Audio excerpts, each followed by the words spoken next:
Hello and welcome to Screenchat. My name is Marcella Toro. I'd like to introduce you to Dr Sian Mitchell, who is the Festival Director of the Melbourne Women in Film Festival. Sian is a lecturer in screen and design at Deakin University. Sian's research in Australian and screen practice has been published in many journals and industry blogs. She sits on the Alliance Française de Melbourne and has been a judge for the Australian Teachers of Media Awards. For a full biography, please read the description below. Sian Mitchell, welcome to the show, Screenchat. How are you? I'm really well, thank you. How are you?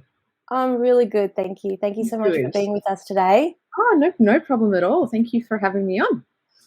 You're welcome. It's been quite an interesting time for us, hasn't it? And so I'm just so really eager to know more about everything that you've been experiencing this last, could we say, a year of COVID? Yeah, 12 months. Yeah. I know, it's so crazy, right? But you've handled it so well. And I'm really curious to know how you've handled that and the impacts that that's caused the film festival. But now I'd like to know, firstly, why you started the Melbourne Women in Film Festival. Yeah, sure. So it's a small team originally that I started it with, and so there's four of us that started it we got together in 2016 and sort of discussed putting this festival together, and we're all film academics, so we're all sort of at various universities across Melbourne, teaching screen in some capacity, and also have a kind of I suppose a research interest in either film festivals or women's screen practice. And so part of why we started the festival was because we were acutely aware of there being an imbalance, a gender imbalance within the Australian screen industry, and of course that kind of drew from the Gender Matters sort of stuff that Screen Australia was doing, the report that came out in 2015. So we thought that Melbourne doesn't have I shouldn't say that. Melbourne does have women's film festivals. There's some great ones out there, like Girls on Film Fest, for example. But I suppose a kind of an annual, continual one that focuses just on Australian filmmakers. So that's how we started it. And we also wanted to kind of fill in the gaps, I suppose, from not seeing a lot of Australian women's filmmaking in sort of mainstream contexts and mainstream exhibition spaces. So as part of helping our students also, our female students in particular, see women on screen and women behind the camera as well. So that's all kind of a little bit of a mishmash of why we started it. Was partly to do, I suppose, with just creating more of an awareness around the films that women were making in Australia. Yes. Yeah, great. Yeah. I love that. Was the initial reception from people when you started to talk about your vision for MWFF? What was it like? How did you receive that reception? Look, mostly positive, really. Some people that, obviously I mentioned it to the team, the core team initially, and they were all like, yes, we want to be involved. And then sort of people around our institutions were really keen on sort of supporting and all that sort of stuff. And when I did mention it, we had to put a board together, for example, and so I was kind of looking at people that I knew that would, I think, be really great in terms of guidance in certain areas, and they were all really, really positive and wanted to get involved as well. So most of the time, people, were really supportive of it, wanting to help in some way, which is really great. But then on the other hand, it was also like, oh, another film festival in Melbourne? Do we need another film festival in Melbourne? Because we have so many great ones, and the calendar gets pretty booked up with film festivals. But that didn't really deter. It was like, well, let's see how it goes. And no, exactly. People are keen for it. Why not? Right. Did you have actually a business plan when you first initially started? Yeah, when we first started, it was me. It was me in the State Library reading up on how to do a business plan. Oh, really? Quite literally, because I've done this before, but yes. thought essentially I'm starting. It is a business that I was starting, really. So quite literally, it was sort of putting something business plan together. But obviously, it's just thinking. Mostly, it was thinking about, okay, so what are our objectives as a festival, and really focusing in on what we were trying to achieve, which kind of sort of slowly develops in those first initial stages, and then our mission and values and all of that sort of stuff. But then also like audiences, who are the people that were really that we wanted to support with the festival and reach with the festival. So I suppose that, in terms of, I guess, any sort of business planning, then that became a really, really important part of it as well. So, where we're wanting to support Australian women filmmakers and students, and who are they, and then, wanting to make sure that we're not, that we're also looking at who we're trying to engage with in terms of audiences, and that obviously we'll have a really strong female audience, which we do, but also wanting to get beyond that and program things that'll attract gender diverse audiences, male audiences, just the more sort of general public as well, to get the film out there further. Yes. Yeah. So the sponsors that you have, what kind of businesses are they? We do get a lot of support through universities, because we do have those connections. So we've had a lot of education partners that have been really supportive. Monash, SAE, where I used to teach, and RMIT, of course, as well. They've been a wonderful sponsor of ours, and also helping us with venues and things like that. So that's been really great. And then we've just sort of, I suppose, it's industry support, which Victoria has been a partner of ours for a number of years. Yes. There's a few other industries, Sound Firm and Post Lounge, and because we want to be able to give prizes and things to our sort of short filmmakers to help them produce more work. So we've been able to sort of get some really great industry support to give to our winning films and filmmakers. Yep.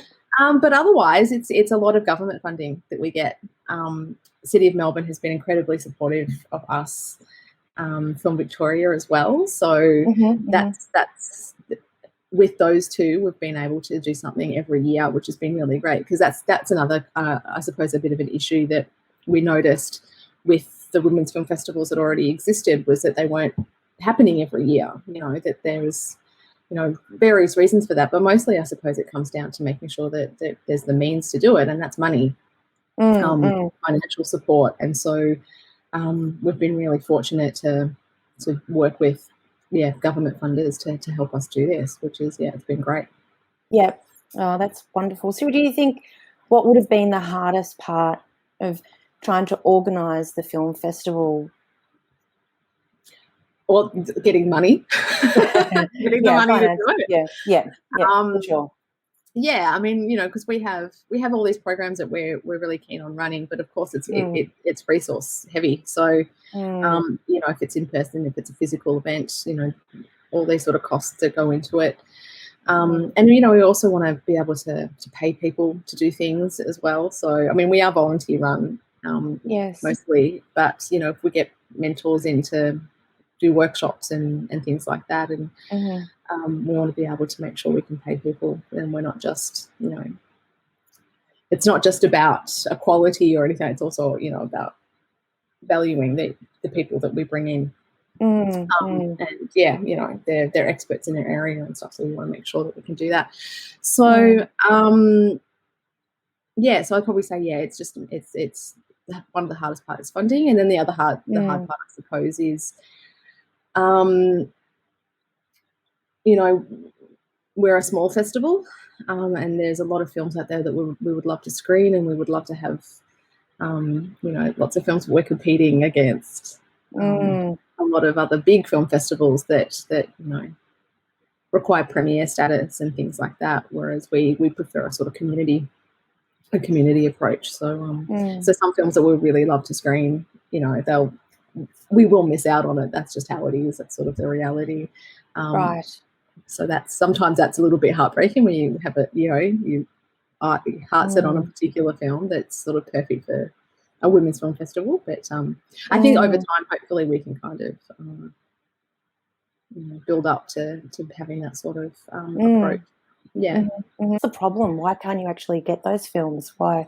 What's actually happening? So what tends to happen, because we're in February, and in terms of, I suppose, the calendar of festivals in Australia, if the Melbourne International Film Festival will be sort of mid to, the later half of the year.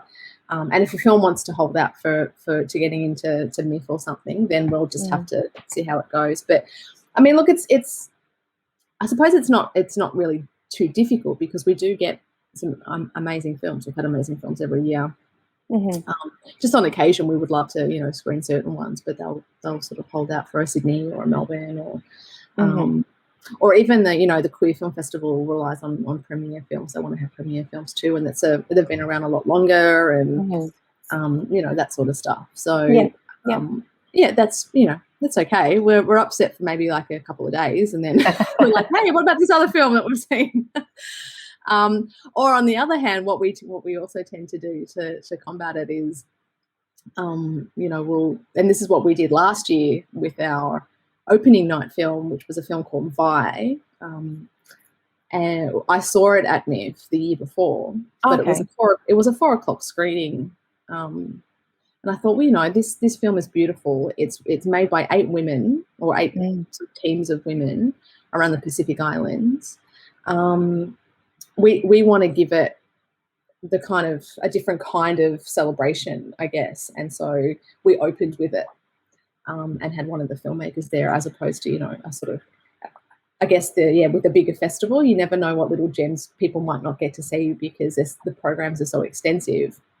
So we can kind of have a look at what they've done, go, hey, this film actually needs to be kind of up here as an opening night film for a festival like ours, and has a different kind of angle to why we program it, a different kind of focus. So, are there certain types of films that you just go, oh no, and people are really trying to push for their film to get in, and how do you break it to them that then, no, sorry, we can't actually add you or have you in our film festival? No, we haven't really had that problem, really.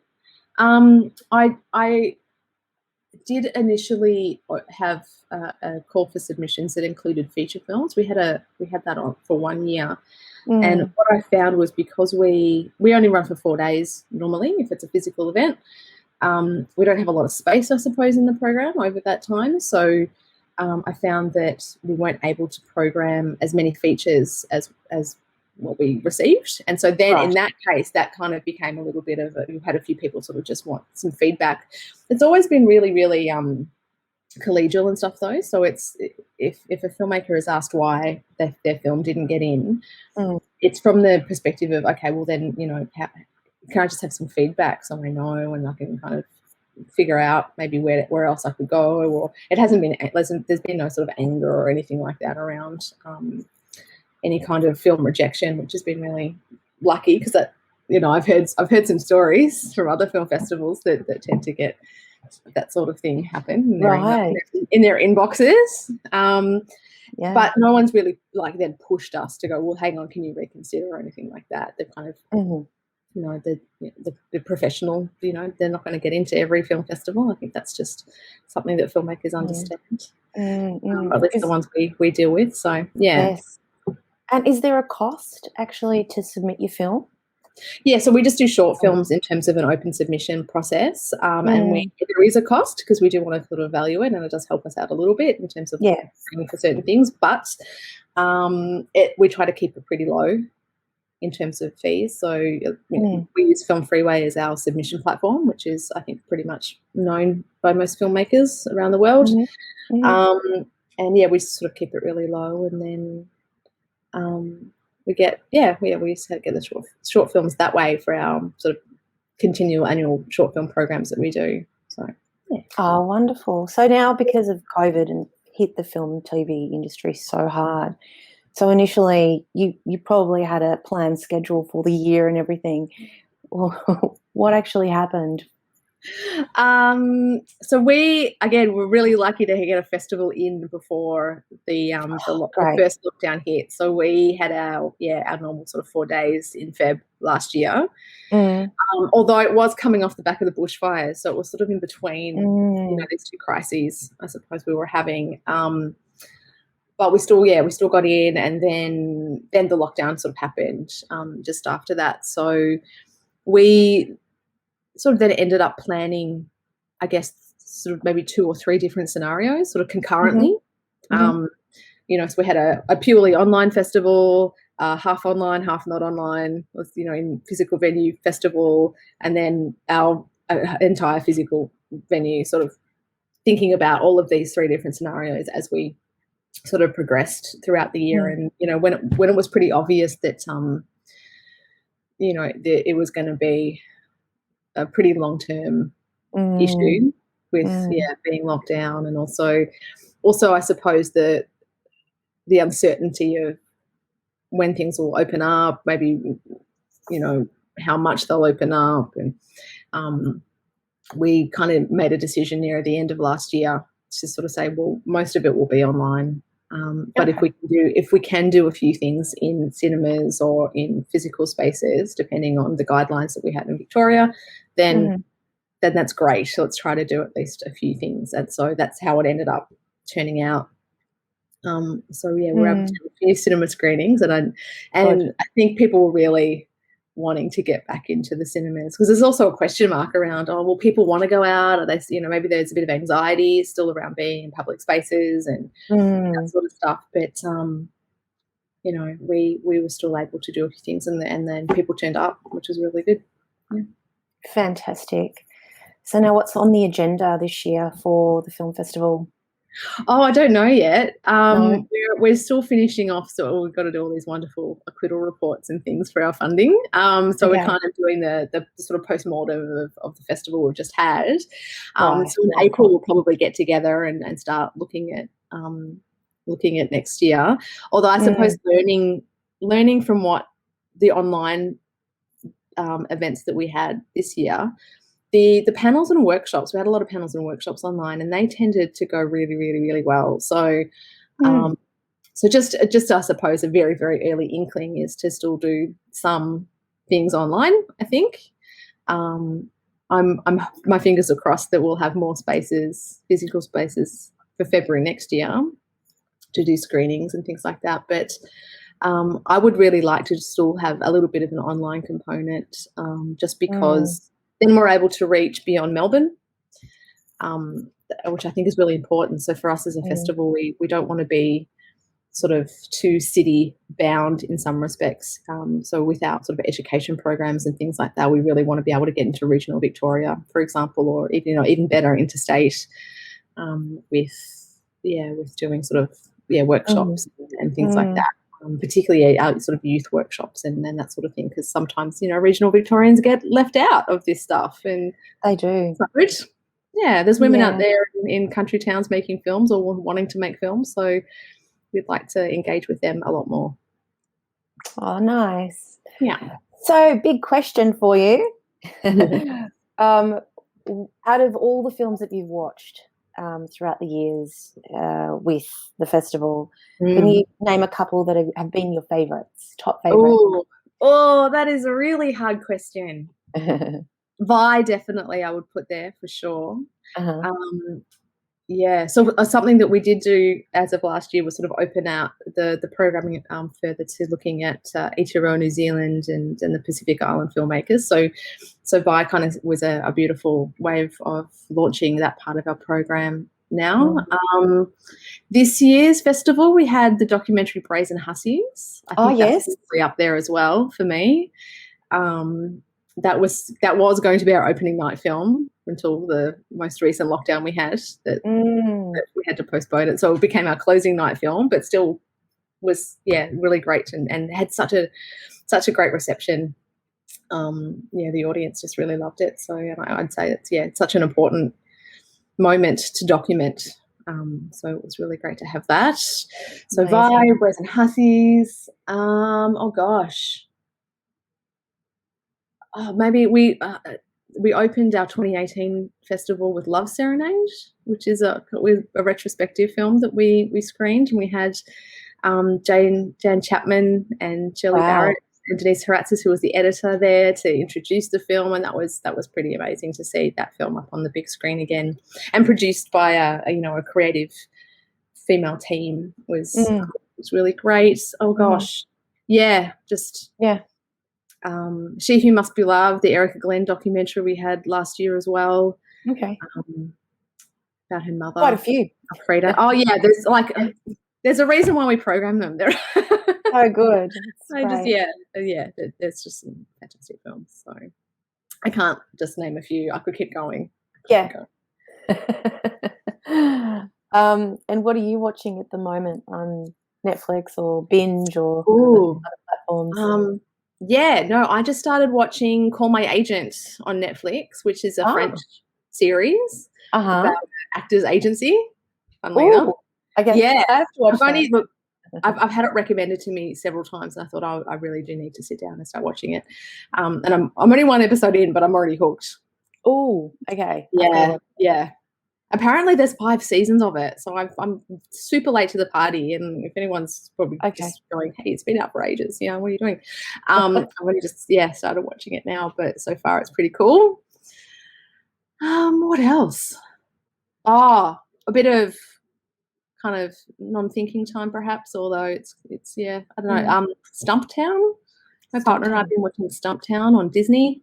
All right, I haven't heard it. It's got I don't know if you know her, Kobe Smulders, she was in How I Met Your Mother. She was Robin in How I Met Your Mother, and she's been in the Marvel movies as one of the S.H.I.E.L.D. people. But anyway, so it's just but she's kind of like Sorry? I'll probably know who she is when I see her face. You'll probably recognise her, but she plays like an ex-Marine who's he turns into a PI, and so it's that kind of sort of detective, hard drinking kind of detective sort of show. But it's nice because it's a woman in this role instead of normally. Yes, I love that. Yeah, love that. So before we round off, what's something that not many people know about you, Sian?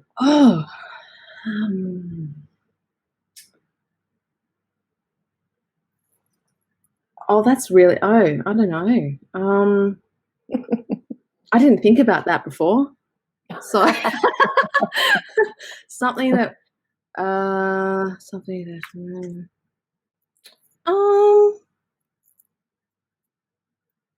can't think of anything right now. That's terrible. That's okay. It's all right. I can tell you something about me. Okay. I'm a Zumba instructor. Oh, cool. I'm an instructor for different things, but because of COVID, I used to have like 7 classes a week they used to do. So I do different types of classes, tummy, hips and thighs. I used to do like classes for the elderly as well. I was a personal trainer for a while. So yeah. That's a really handy skill to have, I think, knowing that stuff, for sure. Yeah. So now I have only 3 classes a week that I do. Yeah. So how much fun is that? It's great. I love it. It keeps me fit. Yeah, I can imagine. Yeah. I haven't done a Zumba class. I should. You'll have to come to one of mine. Yes. Okay. I'll do that. Yeah. Well, okay. Well, then to answer your question, that's reminded me. I used to do go-go dancing classes. Which I do miss because I moved out of town and it's too hard to get to now. But and we used to do the Thriller Michael Jackson World Record Thriller dance stuff in like various locations around Melbourne. So I used to dress up like a zombie and do the Michael Jackson Thriller dance with a whole bunch of other people too. And it was all supposed to be synchronized with people around the world doing it at the same time for like a world record. Yeah. Oh, cool. Yeah. But yeah, go dancing in a bar in Brunswick is what I used to do. It was super fun. That's so cool. Oh, Sian, it's been actually a pleasure talking to you today. Thank you so much for your time. Thank you. You're welcome. I wish all the very best for the festival ahead, and that you have great success. Thank you so much. Cheers.